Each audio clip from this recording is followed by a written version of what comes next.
There's the continuing education you have to do, and then there's the continuing education you actually want to do. Therapy Training Boston offers live, in person, and online workshops, plus consultation for therapists and other helping professionals.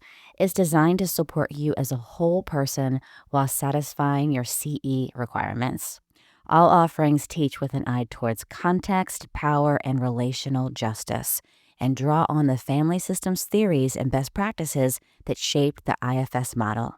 They also offer intensive certificate program in couples and family therapy to help you build confidence and capacity in community. Learn more at therapytrainingboston.com.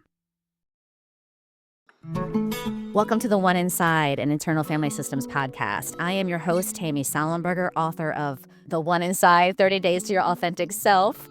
So I am super excited to have my friend Marcella Cox back on the podcast today. Let me read you a little bit about Marcella. Marcella is a certified IFS therapist, approved IFS consultant, and somatic IFS assistant trainer for Susan McConnell. She is also, which is what we're going to talk about today, a certified safe and sound protocol provider and certified rest and restore protocol provider. Marcella brings 15 years of experience at the intersection of trauma, embodiment, and disordered eating. Our first podcast with Marcella was about disordered eating. She is known for her warmth, experiential teaching style, which is very true. I attended one of her somatic workshops at the conference this past year, and that's very true. And she helps clinicians embody the very principles that they bring to their clients. So welcome, Marcella. Tell me where you are in the world and what you see when you look out your nearest window. Well, thank you for that kind introduction, Tammy, and thanks for having me on the podcast. Um, I'm here in the San Francisco Bay Area, and today is a sunny day. It really feels spring-like, so I'm seeing this blue, beautiful sky, and it almost looks like the buds on my oak tree right outside are starting to show. And, yeah, so there's some warmth in the air, spring in the air, renewals in the air, and it's early February here in the Bay Area, so I can't complain. Wow. I am in New Hampshire and I look out my window and I usually don't say this, but I have to tell you guys what happened today. And I say you guys because Jeff is also here too. So I'm looking out my nearest window and I see snow.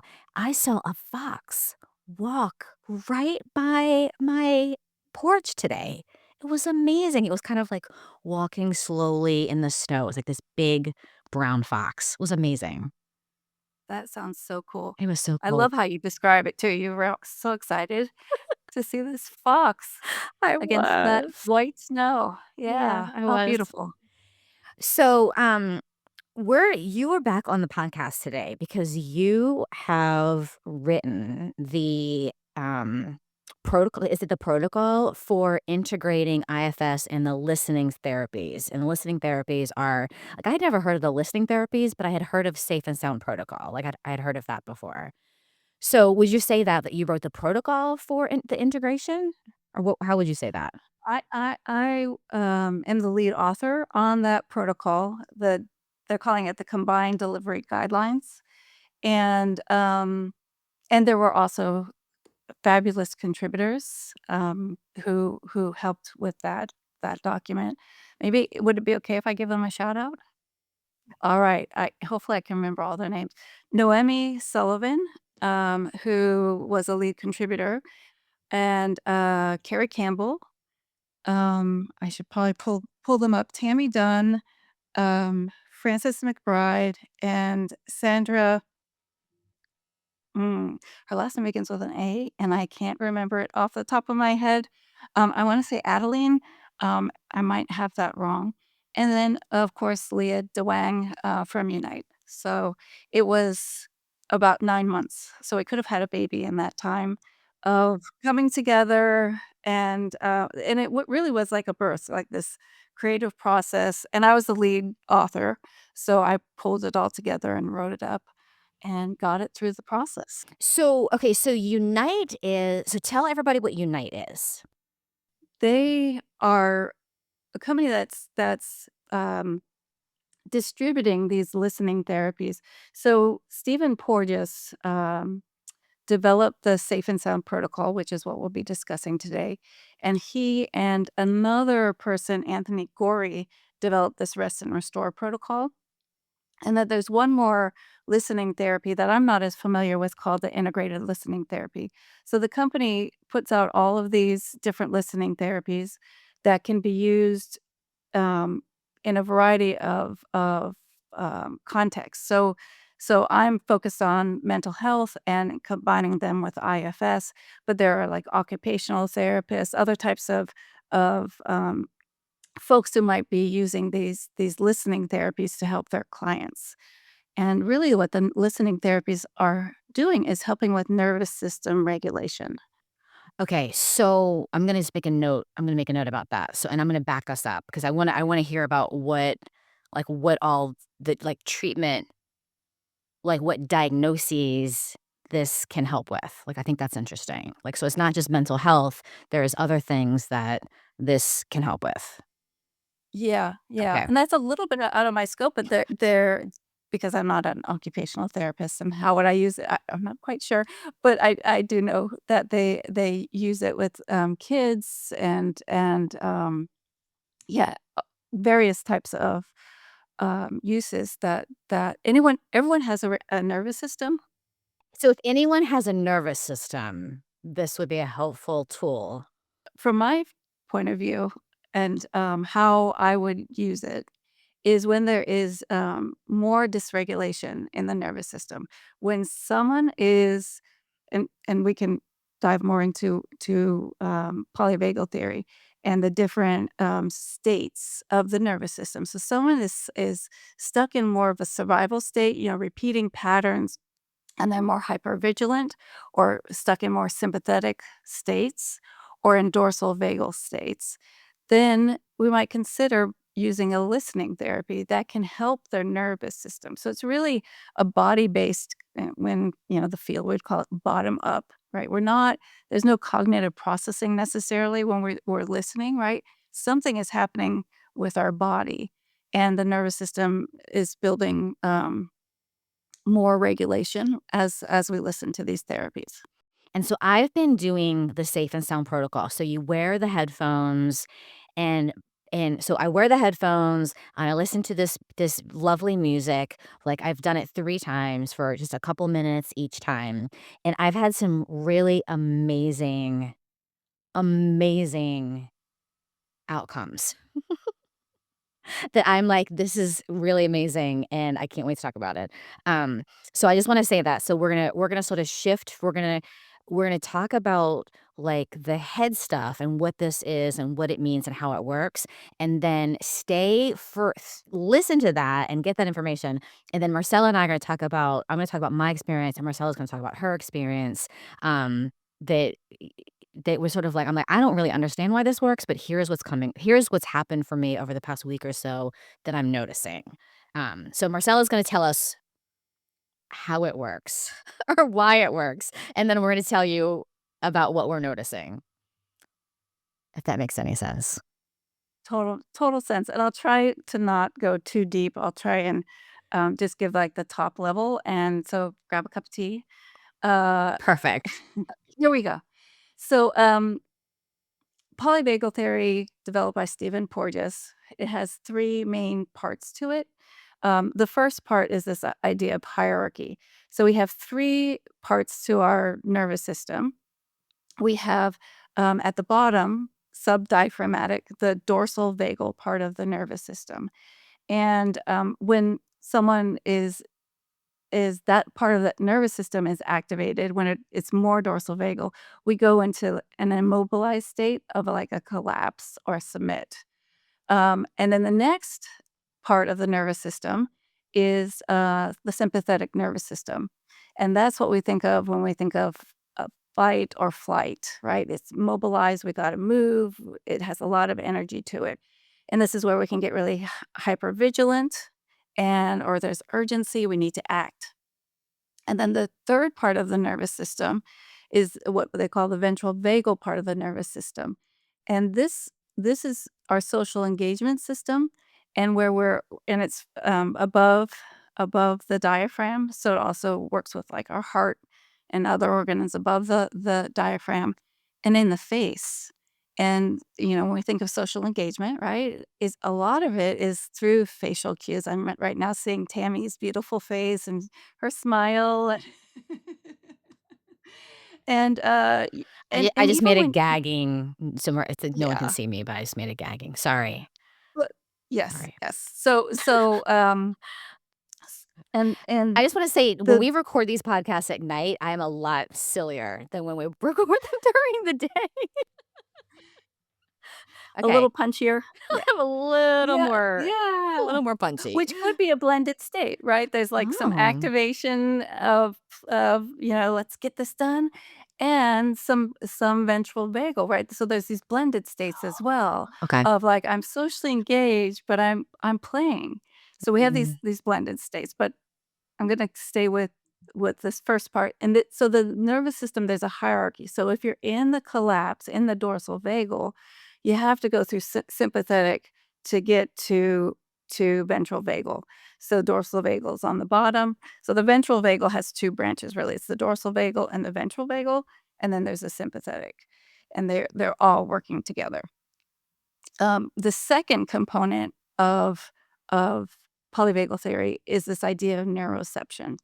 So our nervous system is always looking for cues of safety or danger.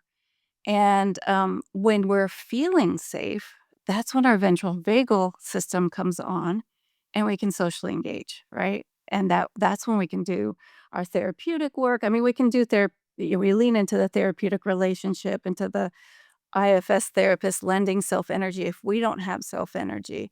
But for that deeper therapeutic work, right, we need some of that ventral vagal. We need some of that safety, right? Because we need safety and trust in order to do mm, therapy.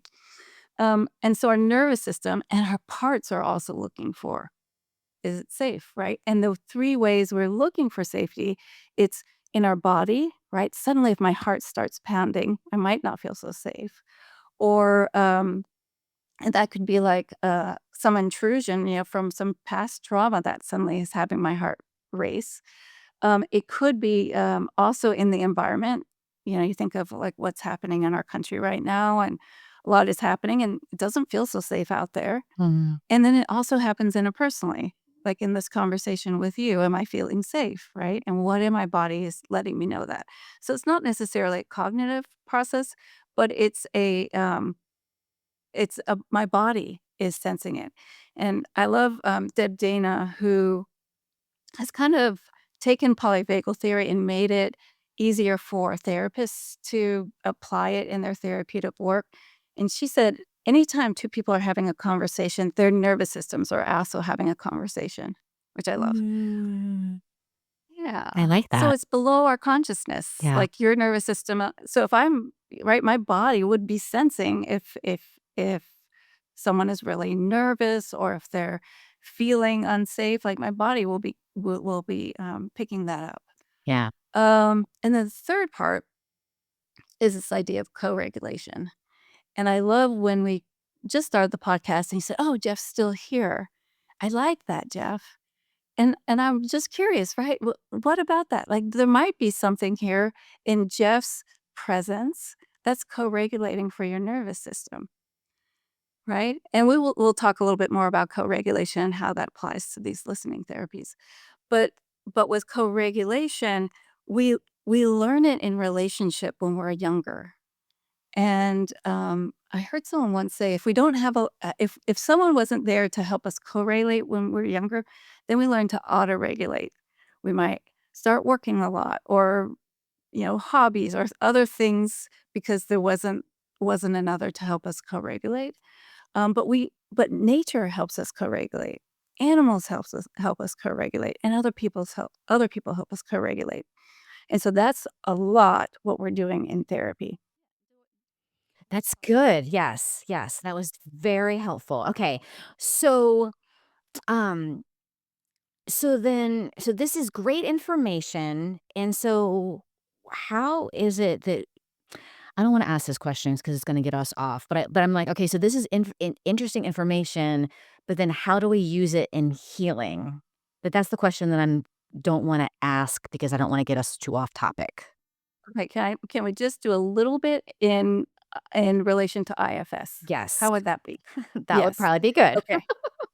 So I Dr. Alexia Rothman or Alexi Rothman has done a lot with polyvagal theory and IFS, and she's amazing.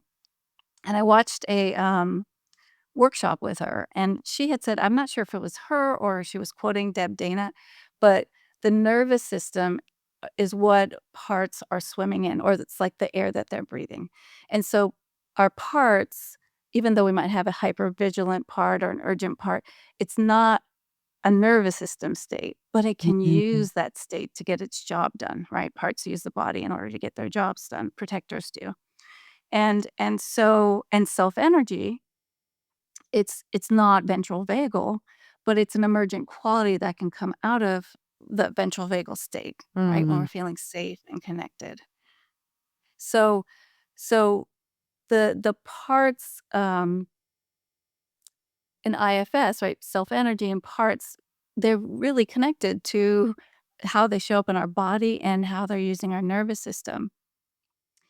And with IFS, like if someone is really blended, and they're with us in a session, it's not a problem, right? We are, polyvagal is informing me, like, how is my nervous system? I can check in. How's my self energy? And I'm extending that to my client who is blended. And by doing that, that's co-regulating to my client's nervous system, to their parts. They're picking it up. So I'm not trying to change their part. I'm there welcoming their part and them, of course, right? All of them, and just as they are, and they can sense that it's safe for them to show up just as they are. They don't have to change. Okay, I love that. So I think the way you said it the other day was it's the ocean. Like the nervous system is the ocean our parts are swimming in. So like if Oh, did I I'm not say that? Okay. you said something like I don't think that you said the ocean. But so then if you and I are meeting and my ocean is very wavy and like big waves and like thunderstormy nervous system, then my parts are swimming in a thunderstormy nervous system. And then your parts with the co-regulation, your parts might start swimming in that sort of ocean too because of my ocean. Well, yeah, right. With Right, resonance, right. Well, if you see somebody, we might be doing that. I yes. and can I maintain enough self energy to know that that's not my ocean? Right. This is me, and this is you, and I can make space for you, and you can impact me, and I can hold that, staying in my self energy, staying in my ventral vagal, having connection to me. So yeah, that's how polyvagal informs me, right? Is and when you said, "Oh, that my parts are swimming in it," not all every part is gonna be blended all the time, but some, likely if you're really, you know, a part of your nervous system is in hyperactivation, right? Hyperarousal, then there's likely a part that might be there if there's not current danger, right? If there's current danger, then it would make sense Right. that you would be activated. Right. But if you're coming in and you're really hyper aroused, then we just make space for that and we can work with that, Yeah. right? And I'm holding myself energy to make space for whatever is present for you. And so is this also helps us understand why like like when we're like I'm fine and then I'm interacting with someone who is like worked up and having a lots of blended with lots of anxious parts, then I might start feeling lots of anxious parts in my system. Yes.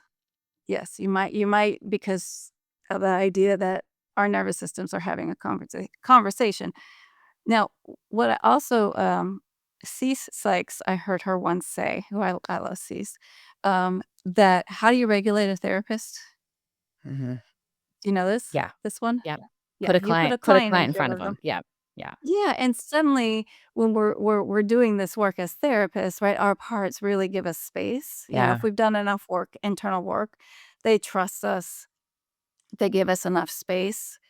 And a little bit like if your client is really activated and you're just sitting there very calm, they're not going to feel that you're meeting them. So a Yeah. little bit of your activation of, and maybe a little some empathy, more empathy might help those parts feel like, oh, you're getting me. I'm not alone. Right. So it's not like, oh, and I'm in ventral vagal. I'm just calm and chill. And my client is here having a panic attack and I'm No, we'd be like, yeah. "What?" He said, "What? Oh my gosh, what?" Yeah, we have to do that a little bit. Exactly, exactly. Okay, so Yeah. then so what are the listening therapies and how do they come in? You're doing a fantastic job too, because I know this is a lot of you're trying to explain, like, something super heady, and you're doing a great job of it. Oh, thanks, friend. Appreciate that. So the listening therapies, so the 2 that I'm trained in, the first one is called the Safe and Sound Protocol, and that's been around for a while, and as actually, let me back up. So both of these listening therapies, well, all 3 of them actually, you're using the auditory portal to access the nervous system, to access the body. And first of all, we know, music therapy has been around for a long, long time, and music is healing. So it's building upon that. But what these listening therapies are doing as we listen, they're taking one the SSP. It's taking out certain frequencies, and so we're getting like cues of safety as we're listening. And it's helping to retune our nervous system, especially if we've had trauma and we tend to orient towards where is the danger, right? And getting these cues of safety. And do you want to share at all when you were listening, Tammy? Sure. Right now, Yeah. this might be a great time. Yeah. I wrote it down. I wrote it down. So, okay, so when you and I listened, we did the first time with you, which was great. So what I noticed the first time it was that, and this happens to me every time I do like a meditation or centering prayer, my legs are very heavy. So that's the thing that I noticed was like the heaviness in my legs. But then when we came out of it, and then you led me in like an IFS session just to kind of slow down and really notice my legs. And the more I noticed my heavy legs, I really noticed the difference between like my upper body was like very relaxed.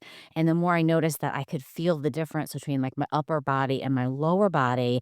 And then I got a lot of information around like my legs being in like cement and how that was safe, like, sort of the idea of, like, I'm gonna stay still and let all of my, like, mom, dad, husbands, 1 husband, boyfriends, etcetera, like, they're all of them there's been so much inconsistency that, like, there's this my legs being heavy cement so that I would stay still, um, during the inconsistency, and then you even said, "Or moving around a lot," and I thought, "Oh, that makes sense because I am very busy." So this idea that if I can constantly move around and while you and I were when you and I were meeting, I wasn't moving my legs at all. And I'm like, I constantly move my legs. I sit crisscross applesauce. I'm constantly moving my legs, and they weren't moving at all. It was fascinating. It was fascinating. And then the second time and then I did some parts work after that, which was also very interesting. And then the second time, I felt my neck I was laying on my living room floor. I literally felt my neck I felt like it kind of grew or like more space between the back of my neck and my bot and my neck and my back and my head. And I was like, "That was so weird." But I just felt myself grow, like it was like this growing. Um and then I did some parts work after that. Also with my neck growing, I noticed that, like, my heart was like, with your neck growing, there's more expansion in my chest, like, my chest was more open. I was like, "Okay, that's interesting." That was 4 minutes, 4 minutes. Um, and then I did 5 minutes, like, a day or 2 later, And the thing I noticed about that immediately was this sounds so weird because it was so physical. My legs felt like they stretched, and my hip, I heard it click in my hip, and like my legs felt like they Mhm. were kind of, there was like more room for me to like stretch out and my legs to like be longer. It was really fascinating. Um, so that was during the thing, like, during it, and then the other things I noticed after it, like, after the sessions, I took a nap yesterday when I had a client cancel. I don't do that. I'm very busy and important. I don't take naps. I took a nap, and then the I other love thing that. I noticed over the weekend, I got my son some sushi, and I got some sushi too, and I had this thought that I've never had in my entire life. I don't wanna eat too much sushi because I don't want it to ruin my dinner. I've never had a Mm, thought like that in my life, hmm. and I had, like, 3 sushi roll like, 3 little pieces, and I was like, "Well, I don't wanna yeah, I don't wanna ruin my dinner." Weirdo. Wow. What I love about what you're sharing in these different experiences, it's like, one like, becoming more embodied I with know. each of these experiences and noticing what's happening in your body, and and I don't know, I mean, we'd have to ask your system and your parts and you, like, is it more safe to take up space? Like, seeing the neck stretch, opening your heart, your legs, like, I'm just for me, that's what's coming up for me, but what's coming up for you around that? Yeah, yeah, that idea of well, the idea of being small so I'm short, so I'm like 5'2". So, and I had this woman told me one time that it was like I was like a caterpillar who had to, like, be squished down to, like, something about that being safe to be like the squished down caterpillar. So yeah, there is something about being really small, like, being small that feels safe or, like yeah. Yeah, and almost like being small and moving so fast is something that Mhm. keeps me safe. Yeah, But yeah. being slower, even, like, imagining talking slower, like, that seems a little scary, and, Mm. yeah, talking slower seems a little bit scary, and, yeah, taking up more space feels a little bit it doesn't feel that way right now, but I can that does have a sense of, like, yeah, that is usually unsafe, usually not okay. Yeah, and I can imagine a lot of people that are listening right now have a similar like, staying small, staying quiet is safer than allowing your body to take up the space that it naturally takes up, for you to use your voice, for you to, embodied speech, for it to come from this place of authenticity as opposed to from a part to people please or to and those parts are adaptive and speaking for myself, my parts, I'm just so appreciative that they figured out how to help me survive. So it's not bad, but, like, getting in touch with, "Oh, there's another way, and I can embody it." Because my experience, I've listened to both, and I'll talk a little bit more about both protocols, is, just more okayness with just showing up as me. Like, it's okay to be authentically me and to not have to, just even showing up on this podcast. I've done a lot of work on the guidelines and what have you, but I'm not. I came on. I said, I really didn't prepare. That's my perfectionist part. Is doesn't like that. It would prefer that I had the talking points and was really prepared. But, like, the trust in myself to be myself, and it's okay, and it's okay if I make a mistake, it's okay if I ask Jeff to, "Can you cut that out, Jeff?" If I right? So that's what I'm noticing for me, there's, like, more internal safety, Mm, uh, with who I am. mm, I love that. Yeah, and I wonder, right, like you're saying, if listeners can just imagine what what is how they typically operate. Like, do they typically operate being small or being quiet or being it could be the other way too, right? Being really loud or talking too much or like that also is a way to be safe because then you're kind of, taking up so much space. Um yeah, so I wonder if people can just kind of notice what comes up for them. So, tell me about the safe and sound protocol. So you listen. So tell me about that. Like, tell me just, yeah. What do you want to share about the protocols and maybe the differences? I'm not sure that it super Yes. matters, but you tell me what makes sense. So I'll just share briefly. So the safe and sound protocol, um, it's really working your social engagement system. So if you have connection to others, right? In my instance, is it okay for me to show up just as I am? Will people accept me? Right? Mm. That I have parts around that, and so listening to the protocol, doing a lot of my own IFS healing work, I'm now at a place that it's okay for me to show up as me, and if people don't vibe with me, that's okay, and my connections with people feel more authentic because I'm showing up more authentically me. And so, how often did you have to like? Did you listen? Was it like 6 months, or like was it like a long? Like, what's the program or like the protocol for it? So the protocols, it's 5 hours of listening, and really the client, their nervous system gives you feedback on how much is too much. So there's this idea that you can do too much. So if you're really feeling dysregulated after, then then it was probably too much. And so we're tracking our client's nervous system, our own nervous system, for what is the right amount of listening. So it's 5 hours, and it's this filtered music, and I started out 10 minutes at a time, and what I noticed. So I've listened to it a couple times now. I've gone through the protocol, two and a half times.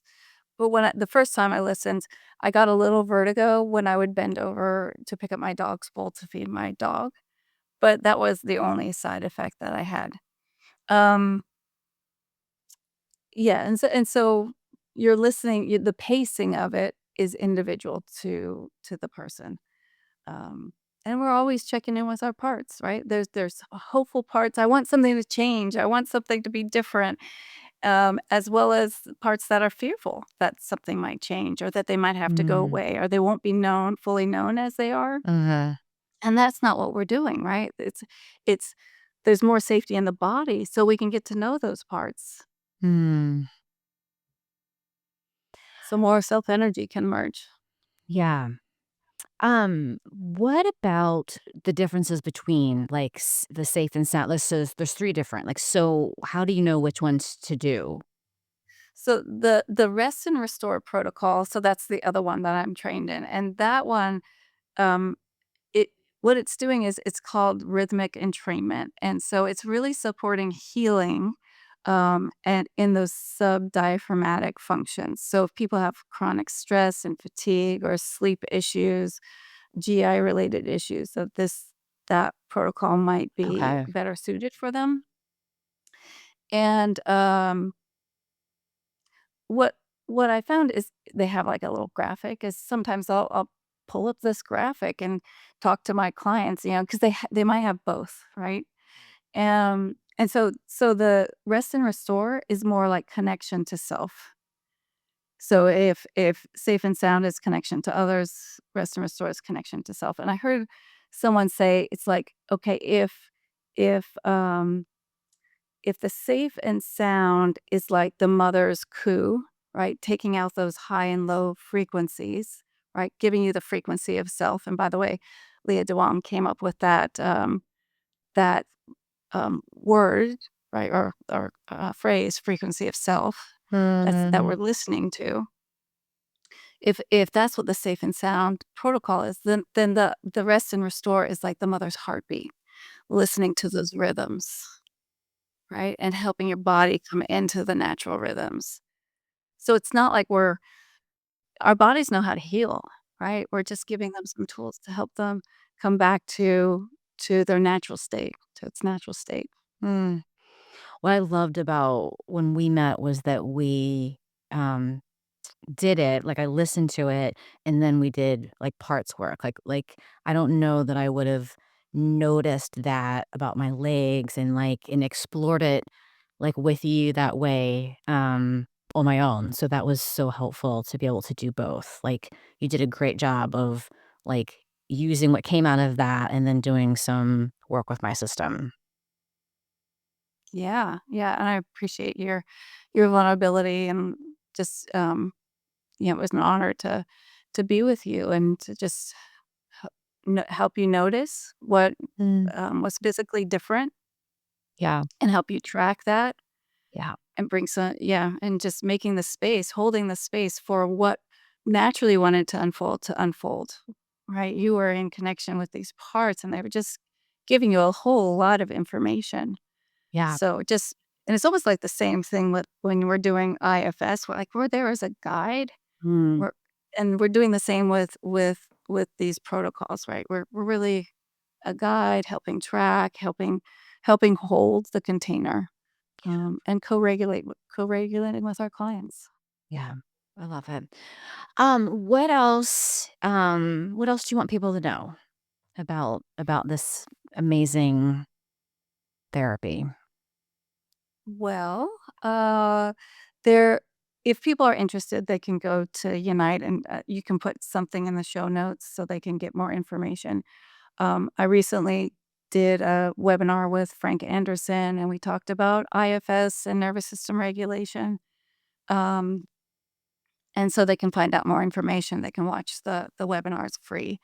And if you are a Unite provider, you can get the guidelines, right? The 58 pages, all Or 58 pages. 90. But on their webs on their website, there's some excerpts of the guidelines, so that's available. There certainly is a Um, ton of information out there. Like, this isn't just some, like, fluky thing. Like, I couldn't believe all the information to, like, back it up. There's a there's lot a of lot that. of information. Yeah, Yeah. yeah. And then I guess the other thing, if folks, I'm doing some IFS and SSP groups for IFS professionals. So if folks want to um, reach out, I'll put my contact information in the show notes if they're curious about doing what Tammy and I did together. It's very experiential, right? Because I do believe IFS is such an inside out model, right? We really learn it from doing our own parts work. And that's how we can become better clinicians with our clients. Um, and so the same is true. Like if I'm integrating, my own experience with these listening therapies helps inform me of how I might introduce them to my clients, what I might do, um, yeah, how it might be helpful to my clients. Yeah, I love it. Okay, so Jeff will put all that stuff since he's here. He's gonna put all that stuff wherever it goes, and then let me ask you the last question, and then we'll head over to Substack and talk about the extended interview. So, last question: if you had to do something different in your life, and you have to do something different, what would you do? Well, if I was thinking about this, Tammy. If I had a redo, as we Uh-huh. can do in our internal world, in the external world, it's a little harder.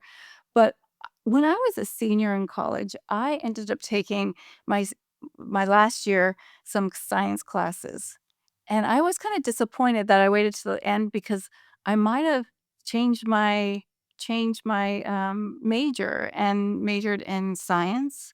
Um, so so I was thinking about this. I love the water, and I would wanna be a marine biologist studying sea otters and, maybe working at the Monterey Bay Aquarium. I love that. That's a Mhm. really great answer.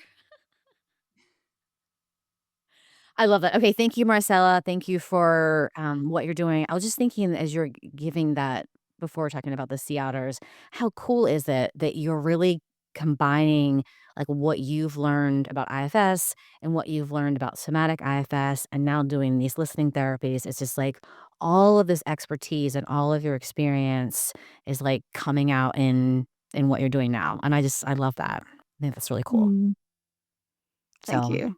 thank I you. Thank you appreciate for it. being on the podcast again. Oh, thanks for having me back. It was fun.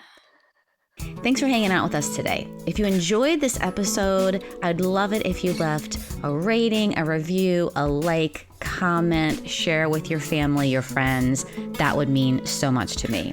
My book is available at your favorite independent bookstore or on Amazon. You can visit my website, tammysallenberger.com, or you can download a free Get to Know a Should part of you. You can follow me at IFS Tammy on Instagram and at The One Inside on Facebook and on YouTube. Jeff Schrum co-produces The One Inside, and I am forever grateful for Jeff. Also thankful for Jack Rudin for creating the music, and just thank you for listening. 6 seasons, over 1 million downloads. I cannot tell you how much I appreciate you in this community. I'll see you next time.